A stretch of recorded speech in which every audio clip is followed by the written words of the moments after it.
We can grow 3D tissue in a fashion that better resembles what happens in the human body.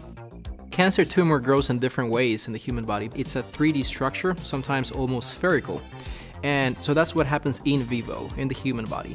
When you try to do that in vitro, in a test tube or a petri dish, it looks more like layers. Just looking at the shape, you could compare that to something that looks more like a tater tot in three-dimensionality versus a pancake.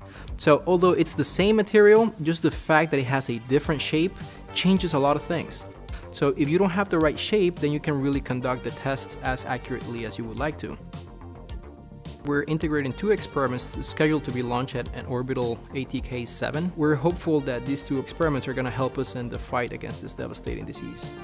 I've had the unique opportunity, I've been very fortunate in this regard, of seeing different experiments go to station, and from osteoporosis research to cardiac research to cancer to drug resistance. All of those only had a part of the vision being helping humans go to Mars and go beyond the microgravity environment, but mostly are to bring benefits to people on Earth.